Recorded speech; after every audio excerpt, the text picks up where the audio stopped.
Buongiorno telespettatori di Tele4, benvenuti all'anteprima in diretta del telegiornale delle 13:20 che quest'oggi passiamo in compagnia di Omar Fanciullo di Trieste Atletica. Grazie per essere tornato nei nostri studi. Tra l'altro, chiedo scusa, per voi sono giornate piuttosto complesse, perché insomma dopodomani, no, c'è la...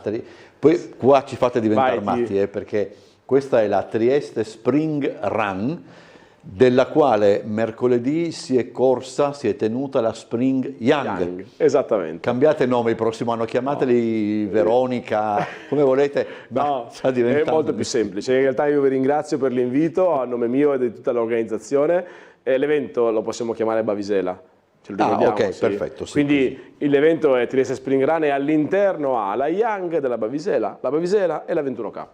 Semplice, no? Lineare, a Trieste la conosciamo tutti quanti, quindi sì, sono momenti ormai che si susseguono, no? Per riuscire ad arrivare al traguardo, che poi sarà il traguardo che ognuno raggiungerà domenica, che sia della gara familiare, quindi della femmina della Bavisela, che sia della Trieste 21K, un traguardo l'hanno già raggiunto i bambini della Young, quindi noi siamo pronti e a disposizione per riuscire a far divertire, far correre e far sport ai triestini. Ecco, intanto noi abbiamo le immagini del servizio che abbiamo messo in onda l'altro ieri proprio della Young. Fra l'altro la Young quest'anno, ma come del resto anche gli altri anni, ha avuto anche un aspetto non soltanto, diciamo così, ludico, sportivo, eccetera, però c'era anche un percorso particolare, c'era tutta una storia che riguardava il Faro della Vittoria, sì, c'era anche là come si chiama? Il dinosauro, il tiranno. Sì, allora è un percorso che abbiamo iniziato lo scorso anno cercando di collegare lo sport alla cultura. Lo scorso anno i bambini della Young avevano sulla magliettina Mikese Yakese, che a Trieste conosciamo, riprodotti in maniera adatta a far capire ai bambini quello che è il territorio di Trieste. Quest'anno abbiamo giocato con il Faro della Vittoria come il nostro grande protettore di Trieste, perché insomma è immenso ed ha una sua storia che abbiamo raccontato alle scuole, abbiamo dato alle scuole e abbiamo riprodotto il faro sulle magliette. Il prossimo anno sarà un ulteriore pezzo di Trieste che raccoglieremo sulle maglie dei bambini e riprodurremo poi anche nella parte della comunicazione, avvicinando sempre più lo sport e la cultura. Quest'anno poi abbiamo avuto il dinosauro, il tirannosauro, una cosa particolarmente apprezzata dai bambini. Poi saranno stati come matti. Esatto, avevamo anche dei punti di osservazione particolari in cui i bambini potevano fotografarsi con alle spalle il dinosauro, ed è stata poi sono riusciti a spiegare esattamente cosa riproducevano, perché lo riproducevano, cosa fa questo tipo di attività, quindi ricostruisce in modo realistico quella che era la popolazione degli animali 10.000, 20, 30.000 anni fa, datando poi nei periodi storici l'evoluzione della specie animale. Quindi ai bambini questa cosa è piaciuta particolarmente. Allora, c'è poi tra l'altro anche, mi dicono che sta avendo un grande successo la ruota. Abbiamo voluto riportare una cosa che piaceva molto. L'altro anno non siamo riusciti a portarla per una problematica di tempistica semplicemente, sì, no? Poi c'era boa, era un altro contesto. Abbiamo riproposto quest'anno una particolare ruota panoramica che fa apprezzare Trieste e il suo golfo, Piazza Unità, quindi fa godere degli scorci di Trieste all'interno della Trieste Spring Run. Ok, allora parliamo invece adesso dell'appuntamento di domenica. L'appuntamento di domenica, come sempre in questi casi, è doppio. C'è una mezza maratona di 21 km che è competitiva e poi c'è la Family, che è quella non competitiva, che parte da Miramare, quindi già anche la partenza, insomma, avviene in un contesto molto particolare e molto suggestivo. Per la Family, la 21K invece parte da Duino. Solito percorso, partenza da Duino, chiaramente. Lì qual è il punto del percorso più fastidioso, più complicato? Partiamo dalla 21. La 21 in realtà è una classica, abbiamo ripristinato il percorso di una volta, quindi riparte da Duino, per intenderci il distributore Agi, poco più avanti, l'ex Agip di Duino, no? Quindi parte da là, arriva a Trieste passando per la costiera, I primi 5 km sono in prudenza perché sono in leggera salita, poi la costiera che regala scorci meravigliosi, ovviamente con una giornata soleggiata bisogna cercare un po' di ombra, no? Da nascondersi un attimo, e poi per arrivare poi agli ultimi 6 km che sono Miramare, quindi dal lungomare fino in Piazza Unità, quindi l'ingresso in Piazza Unità, che sono i chilometri per il mezzo maratoneta più difficili, perché ovviamente sono quelli dove il piano in realtà sembra salita, perché siamo nella parte finale, però la gara va affrontata con assoluta tranquillità. I runner lo sanno bene, chi in realtà corre per passione, chi corre per divertimento, sanno bene che i primi chilometri sono quelli da affrontare con la maggiore tranquillità possibile. Quindi i forti partiranno molto forte, non seguiamo i forti perché altrimenti al quinto chilometro siamo finiti tutti quanti. E poi dopo la cosa più bella è incrociarsi con il fiume rosso, perché sarà rosso il colore della maglietta di quest'anno, della Bavesera Family Run, che partirà dal bivio di Miramare e arriverà fino in Piazza Unità parallelamente al percorso della mezza maratona. Quest'anno non avremo i roller per motivi logistici e organizzativi, li riproporremo in un'altra versione, ma ve lo diremo magari in occasione del trentennale che sarà il prossimo anno. Quindi quest'anno è il 29esimo anno, è una prova generale di quello che sarà il prossimo anno. E il prossimo anno sarà dal 5 di maggio un inizio verso un evento che sarà un evento non speciale. Quindi sarà quasi una settimana il prossimo anno, se incomincia il 5. Allora, il prossimo anno sarà... Quest'anno abbiamo avuto 2 eventi sportivi, no? Muglialonga sul Mar, il 27 aprile e il 4 maggio, quindi è stato finisco, ricomincio, senza soluzione di continuità, regalando una serie di eventi sportivi che inaugurano la stagione podistica e quindi allo sport all'aperto per Trieste, per la sua provincia in sostanza. La Family invece parte appunto da Miramare, lì non ci sono grandi problematiche, insomma. No, tranne il problema, c'è un problema grosso, io lo dico sempre, il problema grosso è che in realtà bisogna divertirsi. Se uno parte con l'idea di dover fare la gara della vita, in realtà non è questo il momento. La Bavesera Family Run deve essere un momento di divertimento. Lungo il percorso ci saranno band musicali dove uno si può anche fermare, passare un paio di minuti, la strada è nostra, possiamo divertirci. Deve essere un momento di convivialità, troviamoci tutti insieme, mettiamo da parte i telefonini, corriamo, divertiamoci, deve essere un momento di chiacchiera, questo deve essere la Bavesera Family Run, non deve essere nient'altro. La difficoltà è arrivare alla fine, tagliare il traguardo con la stessa fascia d'arrivo che utilizzano i runner, ma con il sorriso di chi in realtà quel giorno ha passato una bella giornata in compagnia con altri amici. Sono 7 chilometri da Miramare a Piazza Unità? Io dico sempre circa, perché in realtà sono circa 7 km, però quello insomma è la distanza. No? Perché io so che sono 3,5 da Miramare a Barcola. Da podista ormai, no? Di vecchia data, sanno tutti quanti i chilometri esatti. Sì, sappiamo. Certo. C'era tutta la... Però sì, ecco, la Family deve essere quello, sarà un fiume di bambini, di adulti, di anziani, di gruppi, di associazioni che ogni anno aspettano l'evento per riuscire a fare gruppo e poi si arriverà... C'è anche tutto molto colorato, devo dire la verità. Sì, abbiamo osservato, abbiamo 2 cose differenti rispetto agli altri anni. L'una è che quest'anno si parte sia in treno che in bus. Quindi si può raggiungere la partenza della Family, in iscrizione lo diranno direttamente. Abbiamo a disposizione chiaramente 2000 biglietti del treno, ogni persona riceverà il biglietto e circa 3.000-3.500 posti anche in bus. Chiaramente riusciremo anche a portare, perché le iscrizioni continuano ad aumentare, quindi cerchiamo di assorbire l'attività. Ecco, ricordiamo che il trasporto è un trasporto pubblico, quindi in realtà il biglietto non lo si fa, ma il pettorale garantisce l'accesso all'autobus. È un biglietto che la società sportiva si è fatta carico per far partecipare a tutti quanti senza dover avere poi l'inghippo di riuscire a pagare il biglietto, prendere il bus, prendere il treno, eccetera. Quindi tutti quanti avranno il diritto d'accesso tramite l'esibizione del pettorale o del biglietto se riguarda il treno. Insomma. Quanti sono già gli iscritti? Adesso siamo a circa 4.200. Okay, quindi arriveremo alla soglia sicuramente dei 7.000, che è quella perché poi dopo negli ultimi sicuro, ore poi abbiamo 2 giornate meravigliose, quindi oggi piena giornata, domani uguale. Dove e come ci si iscrive? Piazza Unità Italia, Expo. Dove sono gli stand? Esatto, iscrizione e ritiro Paco Gara. Chi è già iscritto va in Piazza Unità, tempo d'attesa brevissimo perché siamo super attrezzati, arrivi, prendi il tuo Paco Gara, il tuo biglietto, il tuo pettorale, la tua maglietta dell'evento, fai un giro all'interno dell'Expo dove ci sono degli allestitori, un negozio sportivo e altre attività che vogliono essere osservate, il nostro grandissimo dinosauro e poi un po' di musica di Radio.0 e altre persone e poi tutti quanti pronti per partire domenica mattina. Quanti sono i volontari, le persone che... Perché dobbiamo ricordare anche questo, no? In occasione di iniziative come queste c'è certamente la partecipazione come dire, degli atleti, di chi va assolutamente per divertirsi, eccetera. Poi c'è un sacco di gente che lavora dietro le quinte, che dà una mano e che come dire, è impegnata in quelle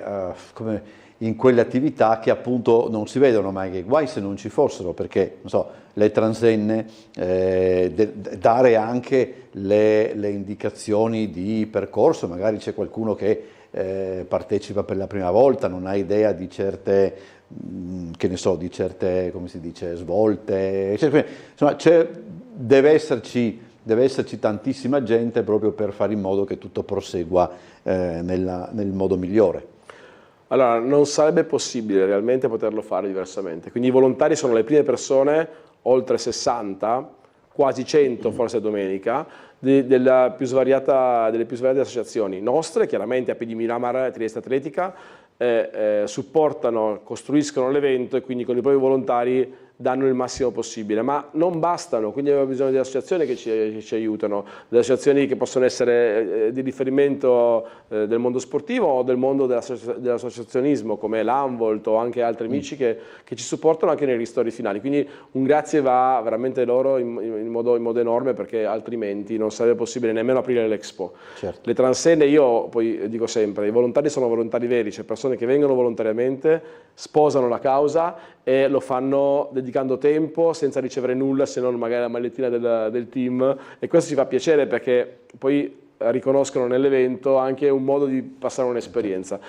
PCTO scolastici, la scuola Alessandrinelli hanno fatto un lavoro non enorme, eccezionale, non smetteremo di ringraziare i ragazzini di terzo, quarto e quinto superiore, hanno gestito interamente parte della gestione delle magliette, delle iscrizioni, delle SPO, quindi abbiamo dato fiducia a loro e loro ci hanno ricompensato con una voglia di lavorare immensa. E questo è anche molto bello. L'investimento nei ragazzi è fondamentale perché possa essere d'aiuto a noi, perché impariamo da loro.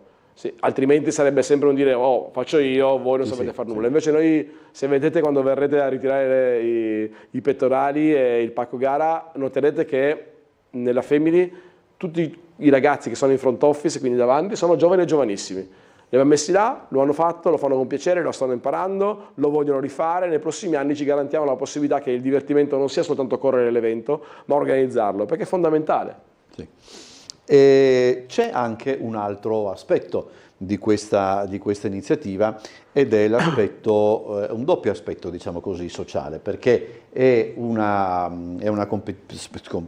usiamo il termine competizione anche se insomma, comunque è una gara dove c'è una grande attenzione all'inclusione ed è una gara dove c'è anche una sorta di, c'è una presenza che è quella del burro garofalo, che è anch'essa importante perché magari delle modalità che dici tu si fa anche del bene, insomma.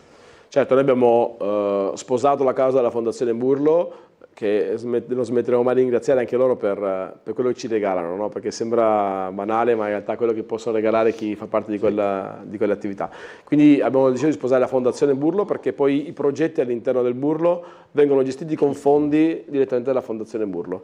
Gabriele, io lo nomino solo Gabriele perché per noi Gabriele è un amico, abbiamo iniziato a lavorarci ormai un anno e mezzo fa assieme, parallelamente. Tutti i nostri eventi, che siano eventi grandi, piccoli o medio piccoli, hanno all'interno una parte che va direttamente alla Fondazione Burlo. Come? Bavisella di Natale, totalmente Fondazione Burlo. Bavisella di Carnevale, una parte degli incassi a Fondazione Burlo.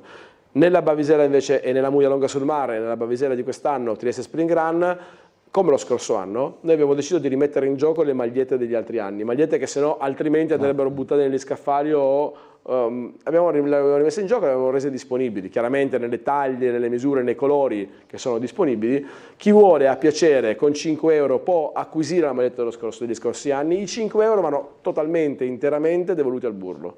Quindi e abbiamo deciso di sposare questa causa facendo una doppia utilità: non buttiamo via niente, quello che in realtà la gente apprezza poi è il fatto che può avere anche un ricordino di quello che ha fatto come beneficenza, e l'inclusione, l'attività inclusiva nostra è fondamentale in Trieste Atletica, in Trieste Spring Run, perché da noi nessuno va in panchina. Fondazione Burlo fa in modo che da loro nessuno possa andare in panchina, quindi meglio di così non potevo andare. E invece c'è anche quell'attenzione proprio alle persone con disabilità, con difficoltà. Beh, no? Allora, come sempre in tutti i nostri eventi, le persone con disabilità, che siano in disabilità intellettivo relazionali o fisiche, partecipano al nostro evento gratuitamente.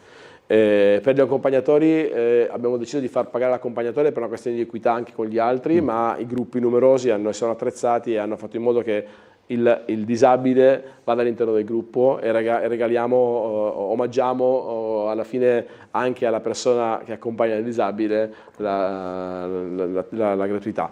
Sì, deve essere inclusivo, cioè lo sport è inclusivo, non può non esserlo. Trieste Atletica fa un progetto dedicato a disabilità intellettive relazionali, inclusiva all'interno dei gruppi di allenamento, e il suo tipo di meccanismo funziona, vediamo che funziona, lo riportiamo all'interno degli eventi sportivi che organizziamo o coorganizziamo. Coorganizziamo con il Comune di Trieste in questo caso, che ha dato non un supporto, veramente supporto continuo alla nostra attività, la Regione Friuli-Venezia Giulia, quindi il nostro motto: io sono FVG, promuoviamo il territorio. L'evento sportivo porta più di 60 nazioni, parlo della Trieste 21K, in campo a Trieste, la città è piena, quindi noi possiamo solo che essere contenti per come sta andando e come è tornata ad essere rispetto a come magari era negli ultimi anni, un pochino sottotono. Grazie allora ad Omar Fanciullo per essere stato con noi, buon lavoro. Io vi ringrazio, grazie veramente anche voi per gli occhi interessati all'evento, per noi è fondamentale. È piacevole parlare di queste cose, insomma. Dopo la pubblicità il telegiornale delle 13:20.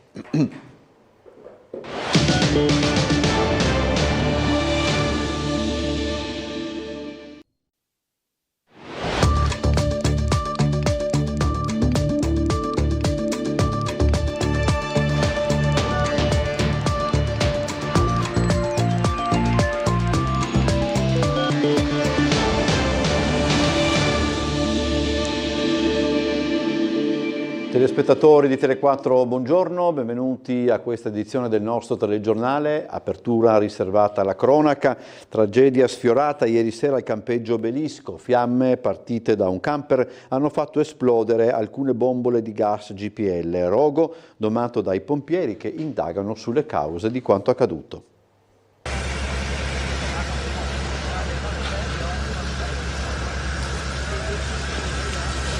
Sono ancora in fase di accertamento le cause che hanno scatenato l'incendio nel tardo pomeriggio di ieri al campeggio Obelisco. Le fiamme sono partite dall'interno di un camper. I vigili del fuoco intervenuti sul posto stanno ricostruendo la dinamica del fatto. A seguito dell'innesco sono scoppiate anche delle bombole GPL all'interno dell'abitacolo. Poi le fiamme si sono allargate anche ai vicini veicoli. Poteva essere una tragedia. Fortunatamente il bilancio è solo di un ferito lieve soccorso dai medici del 118 arrivati sul posto.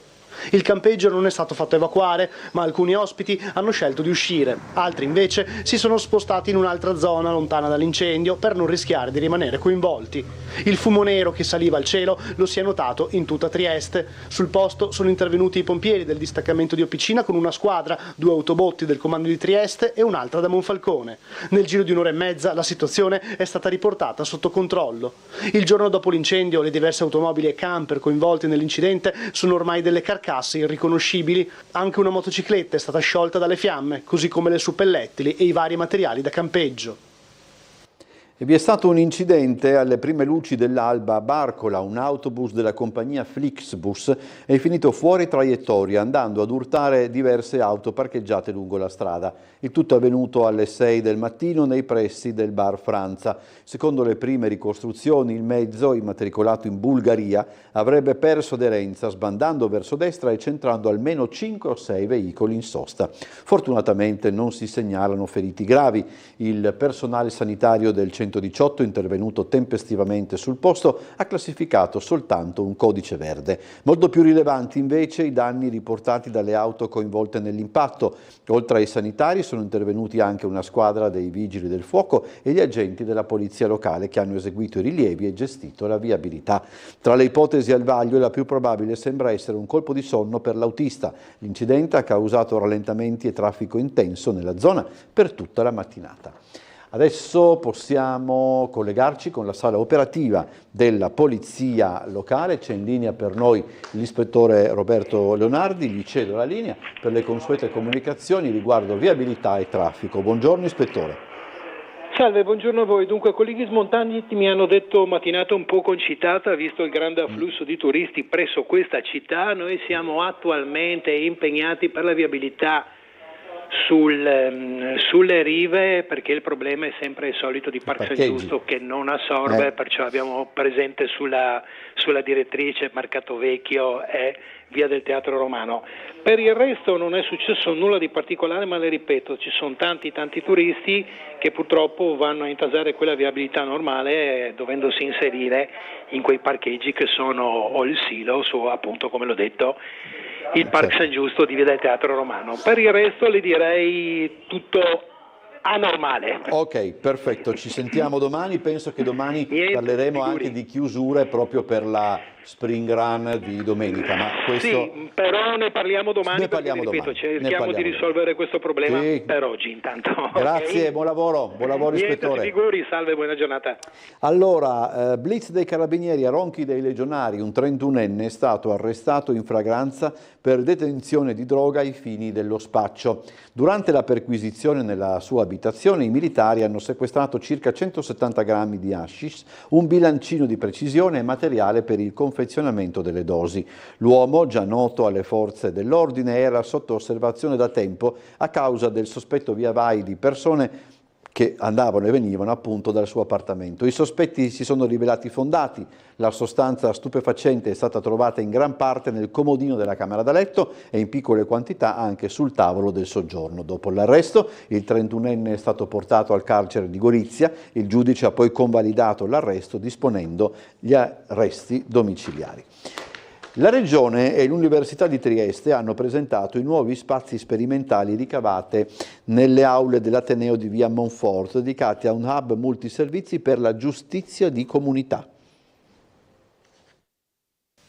Attraverso un accordo tra Regione e Università di Trieste, alcuni spazi dell'Ateneo situati in via Principe di Montfort diventeranno un hub sperimentale multiservizio di giustizia di comunità, dove saranno avviati percorsi di inclusione sociolavorativa a favore di persone sottoposte a misura penale. L'iniziativa punta anche a costruire una rete di sostegno alle vittime di ogni tipologia di reato e a promuovere interventi di giustizia riparativa e mediazione penale. A illustrare l'hub il rettore dell'Università di Trieste, Roberto Di Lenarda, e l'assessore regionale alla salute, Riccardo Riccardi. È un fatto culturale importante, spinto molto dal Ministero della Giustizia, quindi dalla Cassa delle Ammende, che sostiene con un valore importante questa iniziativa dove c'è un cofinanziamento della Regione. Questo guarda a una prospettiva di recupero. La giustizia riparativa ha a che fare con questi elementi di una società che riconosce gli errori e quindi gli errori hanno delle pene, delle responsabilità, ma una società non può, pur non avendo sconti, perché gli sconti non ci devono essere, non deve creare degli scarti, perché è chiaro che determina delle tensioni insostenibili. Quindi è una scelta forte, una scelta coraggiosa e io sono contento che tutti insieme, anche con l'Università e il Ministero, siamo riusciti a raggiungere un risultato che era tutt'altro che scontato. Ospite di Trieste in diretta, l'assessore alla cultura Giorgio Rossi ha espresso le proprie perplessità sulle cerimonie in risiera. Sono pochi i giovani che vi prendono parte, ha affermato, sottolineando la necessità di ripensare alle formule. Ne parlerò alla Commissione Risiera, perché l'ultima festa della Liberazione non mi ha molto convinto. L'assessore comunale alla cultura Giorgio Rossi del sindaco è amico e persino pretoriano. Logico attendersi da lui una presa di posizione dopo le contestazioni rivolte a Roberto Di Piazza durante la cerimonia del 25 aprile scorso. Ma Rossi è anche un battitore libero e forse parte da quanto accaduto 7 giorni fa per dire ciò che molti pensano. Andiamo a vedere quanta gente c'era sotto i 30 anni, caro Umberto, non c'era nessuno, sono stati 30-40 persone, qualche ragazzo di qualche scuola. Dobbiamo domandarci perché abbiamo... che discorso possiamo fare a uno e dire vieni in Risiera per il 25 aprile o per un'altra commemorazione? In che modo andiamo a interpretare questi luoghi, questi contesti, no? Da questa riflessione parte la necessità, secondo Rossi, di rivedere parecchio delle cerimonie pubbliche, forse non tanto per il 25 aprile quanto per la giornata della memoria, con lo scopo di saldare il legame con le generazioni più giovani che dovrebbero sentire il dovere di essere presenti indipendentemente se a portarveli siano o meno le scuole. Fra 3, 4, 5, 10 anni, ma chi verrà in Risiera? Non viene nessuno. Allora oggi come andiamo, no, a cooptare le nuove generazioni perché non solo vengano in Risiera per vedere quello che è successo, tante classi da tutte le parti del nostro, perché è un conto, no? Ma quanto sentano e partecipino a questi eventi. Per quel che concerne le contestazioni, l'assessore fa quadrato attorno al sindaco, ma ancora una volta sceglie una posizione che in altri tempi si sarebbe definita non allineata, quantomeno non troppo. Non va bene. Non va bene, poi se loro sono d'accordo di avere questo atteggiamento, perché comunque non hanno digerito alcune cose, io ne ho parlato col sindaco, parliamoci chiaro, anche noi abbiamo le nostre responsabilità, non usciamo da un contesto in cui tutte le responsabilità sono da una parte, no? Però c'è modo e modo di affrontarle, non vado qui con la bilancia a sapere chi ha torto o chi ha ragione, così non si va avanti. Lei avrebbe dato il patrocinio anche per la festa? Ma senza ombra di dubbio. Stamani ospite di Sveglia Trieste il consigliere comunale Roberto Casona, Civica Idea Giuliana, ha invitato a non dimenticare l'area ex Exit che potrebbe diventare una zona industriale 3.0. Siamo più concentrati, abbiamo posto i riflettori su un'altra area che è quella del Porto Vecchio, Porto Vivo, dimenticandoci dell'altra area ex Exit, oggi Cosela, che viveva tanti anni fa, che produceva, che dava lavoro a tantissime persone. I tempi sono cambiati. Ma lui è l'area dell'ex Aquila nel terminal portuale per l'Ungheria. Si stanno risolvendo alcuni problemi che coinvolgono le istituzioni, poi appunto la nuova... Riparerò il servizio per l'edizione della sera, chiedo scusa ai telespettatori e anche al consigliere Casone. Apriamo adesso la pagina sportiva. Trieste si ferma a un passo dalla finale scudetto nella decisiva gara 3 della semifinale di Serie A1. La N Brescia vince 13-6, chiude la serie. Nonostante la sconfitta resta una stagione molto positiva per la squadra giuliana che ora punta al terzo posto contro Savona. La pallanuoto Trieste si ferma in semifinale scudetto. In gara 3, giocata nella piscina di Monpiano, è arrivata una netta sconfitta per 13-6 contro la N Brescia, che si aggiudica così la serie per 2-1. I lombardi accedono alla finale scudetto contro la Prorecco, mentre per Trieste resterà da giocare la finale per il terzo posto contro la Rarinantes Savona. Nonostante l'eliminazione, il bilancio della stagione per la squadra triestina è comunque molto positivo. Partita senza grandi pressioni, ha chiuso la regular season al quarto posto, ottenendo la qualificazione alle coppe europee. Nella serie di semifinale ha mostrato carattere e buon gioco, soprattutto nella vittoria di gara 2, che resterà uno dei momenti più emozionanti dell'annata. L'ultima partita però è stata complicata. Dopo un primo tempo abbastanza equilibrato, con Brescia avanti 4-2, nel secondo periodo i padroni di casa hanno aumentato il ritmo e preso il controllo, chiudendo l'intervallo lungo sul 7-2. Trieste ha faticato a trovare soluzioni offensive e nonostante qualche buona reazione non è riuscita a riaprire la sfida. Nel terzo tempo Brescia ha continuato a gestire bene la gara, allungando ancora nel punteggio. Un rigore sbagliato da Trieste e l'espulsione di un giocatore chiave hanno reso ancora più difficile la rimonta. Il divario si è allargato fino al definitivo 13-6. Ora l'attenzione si sposta sulla finale per il terzo posto, che rappresenta un altro importante traguardo per la formazione allenata da Maurizio Mirarchi. Io sono molto soddisfatto, è logico che appena finita la partita c'è il rammarico drammatico perché era un obiettivo stratosferico, arrivare a una finale scudetto, ci siamo arrivati vicino, abbiamo portato la terza partita a una squadra come il Brescia, abbiamo fatto le prime due veramente due grandissime partite, questa non siamo stati dentro la partita, anzi subito siamo innervositi, siamo un po' usciti dalla partita, però devo fare solo i complimenti ai ragazzi per quello che hanno fatto finora. Sono soddisfatto dell'allenatore, del lavoro dell'allenatore, degli atleti, ringrazio tantissimo anche tutti i ragazzi che sono venuti a sostenerci, erano una cinquantina oggi a Brescia, si sono sentiti e ci hanno dato forza. Posso dire che la squadra è sempre in crescita, il Brescia è una squadra allenata a questo tipo di finali, noi dobbiamo ancora crescere su questo punto di vista, però so che con l'arrivo di Maurizio le cose andranno per il verso giusto e cresceremo di anno in anno. La Pallacanestro Trieste muove i primi passi verso la prossima stagione di Serie A, tra conferme importanti e un nome forte per la panchina, prende forma il progetto tecnico biancorosso. Non c'è? Allora io direi che possiamo andare in pubblicità, poi torniamo con altri servizi, rimanete con noi.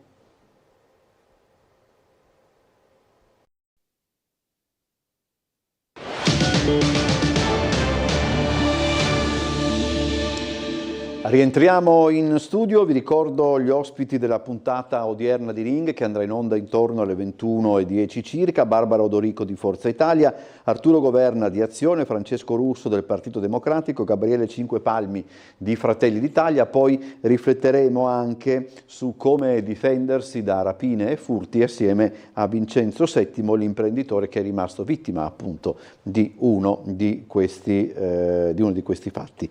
Abbiamo recuperato i due servizi di prima, quindi partiamo con l'estratto dalla puntata di oggi di Sveglia Trieste, Roberto Casone e la necessità di guardare anche nell'area ex exit. Siamo più concentrati, abbiamo posto i riflettori su un'altra area che è quella del Porto Vecchio, Porto Vivo, dimenticandoci dell'altra area ex exit, oggi Cosela, che viveva tanti anni fa, che produceva, che dava lavoro a tantissime persone. I tempi sono cambiati, c'è poco da fare. Quella zona deve essere interessata ad una riqualificazione industriale di ultima generazione, non più industria pesante, ma un'industria che si dedichi piuttosto alla ricerca, allo sviluppo, alle intelligenze artificiali, al supporto. No, io sto parlando anche, non so, robotica, informatica, cioè un'industria di ultima generazione, un'industria cosiddetta 3.0. Ecco, allora sì che si potrebbe riconvertire quell'area, però se si pensa di voler ancora proseguire su un'area come Trieste, alla produzione, e poi intervenire con l'assistenzialismo, cioè con le politiche passive del lavoro, non quelle attive, ma quelle passive che consistono nell'erogazione delle casse integrazione guadagni, contratti di solidarietà, eccetera, eccetera, io non sono d'accordo su questo. Perché? Perché andiamo a creare industria e poi dobbiamo intervenire con gli ammortizzatori sociali. Questo non va bene. Allora cerchiamo un attimo di fare un piano di riconversione. Io ancora questo non l'ho visto. Sono uno dei primi a sollecitarlo, sicuramente. Mi interessa, vorrei che partisse questo nuovo piano di riqualificazione. E adesso la Pallacanestro Trieste che muove i primi passi verso la prossima stagione. La Pallacanestro Trieste guarda già alla prossima stagione e inizia a definire i primi tasselli del progetto tecnico per il campionato di Serie A 2025-2026. Sul fronte allenatore prende sempre più quota il nome di Matt Brace, ex coach di Varese, attualmente parte dello staff dei Philadelphia 76ers in NBA. Brace, già protagonista in Italia con un gioco brillante e risultati solidi, potrebbe rappresentare il profilo ideale per guidare la squadra sia nel campionato italiano che in una possibile avventura europea, in caso di qualificazione alla Basketball Champions League. Il legame tra Brace e alcuni giocatori già presenti nel roster come Willie Ross e Jaron Brown entrambi allenati da lui a Varese e recentemente confermati a Trieste, rende l'ipotesi ancora più concreta. La conoscenza del campionato, l'esperienza internazionale e la sintonia con la visione tecnica del direttore sportivo Mike Arcieri lo rendono uno dei nomi più accreditati, anche se al momento non ci sono ufficialità. Sul fronte delle conferme, la società ha rinnovato il contratto di due figure fondamentali. Jeff Brooks, ala forte con doppio passaporto, resterà in biancorosso. La sua esperienza, la solidità difensiva, la versatilità e il carisma nello spogliatoio sono stati determinanti nel corso della stagione, lo saranno anche in futuro. Estensione pluriennale anche per Francesco Nanni, assistant coach arrivato nel luglio del 2023. Oltre al suo apporto tecnico, Nanni si è distinto per l'impegno nelle attività di comunità, rafforzando il legame tra squadra e territorio. Entro l'estate sarà completato il processo di armamento della polizia locale. Ne abbiamo parlato con l'assessore alla sicurezza De Gavardo e col vicecommissario del distretto 2 di Via Giulia. Siamo a un ottimo punto, nel senso che dietro a noi c'è il distretto appunto di Via Giulia, che è l'ultimo ad essere stato armato qualche settimana fa, e ora manca soltanto il distretto di Via Locchi e poi il completamento dell'armamento sarà concluso. Quasi completato il processo di armamento della polizia locale a Trieste, manca solo il distretto di Via Locchi, dove 15 agenti attendono la dotazione della pistola. Un iter partito alla fine del 2023 e che entro l'estate vedrà la sua conclusione. Ci tenevo a dire che nel momento in cui il corpo sarà completamente armato noi saremo in grado anche di gestire i turni notturni. Sono partite alcune interlocuzioni con la prefettura in questo senso. Durante le notti la polizia locale esprimerà 2 pattuglie e si occuperà principalmente del rilievo degli incidenti stradali, lasciando quindi le altre forze dell'ordine libere di operare su tutti i temi che riguardano ordine e sicurezza pubblica. Possiamo dire che la mission che si è data il comando della polizia locale è stata sicurezza innanzitutto, sicurezza per il maneggio, sicurezza per la conservazione delle armi e sicurezza nell'eventuale utilizzo. Tutti gli operatori prima di essere dotati dell'arma hanno frequentato un corso di formazione. Adesso che sono dotati dell'arma continuano a frequentare dei corsi 3 volte all'anno fanno un corso al poligono, ci esercitiamo al poligono al tiro segno nazionale di Opicina, dove ci si addestra sia al maneggio che tutte le operazioni della sicurezza, quindi il carico e lo scarico dell'arma. I distretti e il comando sono stati dotati di vani appositi con sistemi d'allarme molto avanzati appunto per la massima sicurezza durante la conservazione delle armi quando non vengono utilizzate. Un vero e proprio armadio blindato? Sì, direi anche qualcosa di più. Il paventato cambio al vertice della Grado Impianti Turistici non va giù a molti frequentatori abituali della spiaggia che hanno avviato una raccolta di firme da inviare in regione per chiedere la riconferma di Roberto Marin. Una petizione per chiedere alla Regione di far rimanere Roberto Marin al vertice della Grado Impianti Turistici. A lanciare l'idea il giorno di Pasquetta è stata Francesca Bruni, abituale frequentatrice della spiaggia gestita dalla GIT, e subito l'iniziativa si è diffusa tra gli utenti locali e turisti stranieri, tanto da consentire in pochi giorni la raccolta di oltre 600 firme tra web e cartaceo per chiedere continuità in una gestione che negli ultimi 3 anni è stata molto apprezzata. Abbiamo cominciato a raccogliere le firme di quelli che erano in spiaggia in quel momento e abbiamo anche interessato diversi ospiti austriaci e tedeschi, i quali anche loro subito hanno aderito all'iniziativa, tant'è vero che poi hanno fatto anche una con i loro amici, i loro conoscenti in Austria, via dicendo, hanno mandato delle mail al promoturismo dicendo che anche loro avrebbero preferito la riconferma di Marin, in quanto gli ultimi 3 anni c'erano state delle ottime situazioni. Sulla riconferma o meno di Marin alla guida della GIT, la Regione dovrebbe decidere lunedì 5 maggio al ritorno del Presidente Fedriga e dell'assessore Bini dal Giappone. Sono state apportate tante migliorie sulla spiaggia, sui lettini, sui servizi, l'ospitalità e sulla sicurezza anche, perché quindi anche la sicurezza è stata garantita e ogni volta che arrivava qualche tipo banda di ragazzini e roba del genere immediatamente c'era un intervento da parte degli addetti della spiaggia e venivano allontanati. Di tutta la gestione, io pensi sono 64 anni che vado a Grado, per cui... Il Cinema Ariston è pronto, conclusi i lavori, mancano solo i collaudi e il nulla osta, poi Viale Romolo Gessi tornerà a far respirare cinema. Il Cinema Ariston non è soltanto una sala cinematografica, per generazioni di cinefili quello spazio legato ancora alla memoria di Mario De Luick e Piero Percavassi è stato tanto di più. Potevi vedere, magari da solo e per la prima volta in quella sala, un non memorabile film di Robert Altman, Una coppia perfetta, oppure lustrarti gli occhi con Barry Lyndon nella sala all'aperto, senza controllare il cielo ogni 2x3, perché piovesse, la proiezione riprendeva sotto al riparo.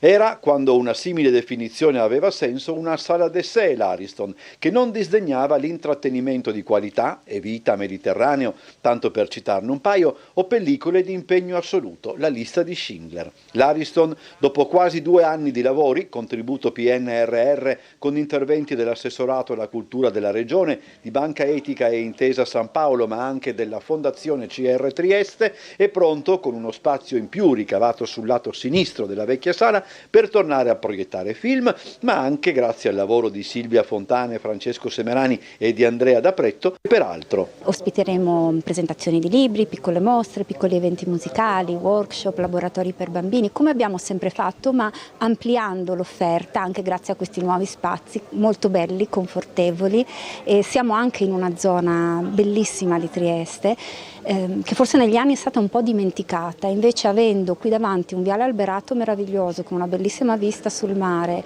una zona pedonale, pensiamo che sia il luogo adatto questo dell'Ariston per riportare la gente al cinema per prima cosa, ma anche a ritrovare quei momenti di incontro e di socialità. 247 poltrone in velluto blu, uno schermo di ultima generazione ottimizzato per la proiezione al laser, uno spazio caffetteria gestito da MAG, la possibilità di estendersi anche all'esterno. Tutto aspetta solo i collaudi necessari, poi verosimilmente a giugno si riparte. Conserva quel fascino antico dei luoghi dove per generazioni si è visto delle storie, dove si sono vissute delle storie, e la cultura è così, è una personale, soggettiva rielaborazione di esperienze vissute. Qua se ne sono vissute tante, se ne vivranno ancora, questo è molto bello, e in più è una dimostrazione di come con i luoghi della cultura si può anche fare una riqualificazione urbanistica, la città migliora grazie alla cultura. Torniamo in Piazza Unità, rivediamo le immagini della Trieste Spring Young, che è una sorta di anteprima della Trieste Spring Run, la Bavisera di domenica. La Trieste Spring Young ha aperto oggi in Piazza Unità l'edizione 2025 della Trieste Spring Run. Organizzata come la sorella maggiore, in programma domenica da Trieste Atletica e da APT Miramar, la manifestazione quest'anno ha visto al centro la città. Il progetto Alla scoperta di Trieste, percorso educativo che accompagna i bambini alla conoscenza del Faro della Vittoria, uno dei simboli più identitari e affascinanti di Trieste, ha guidato i 1500 e più partecipanti provenienti da 6 scuole primarie per l'infanzia attraverso laboratori creativi, racconti illustrati ed attività affidate agli educatori. Di più, l'esperienza quest'anno è stata arricchita anche dalla presenza della replica di Batar, uno dei dinosauri carnivori più grandi mai esistiti, arrivato dal laboratorio di Flavio Bacchia.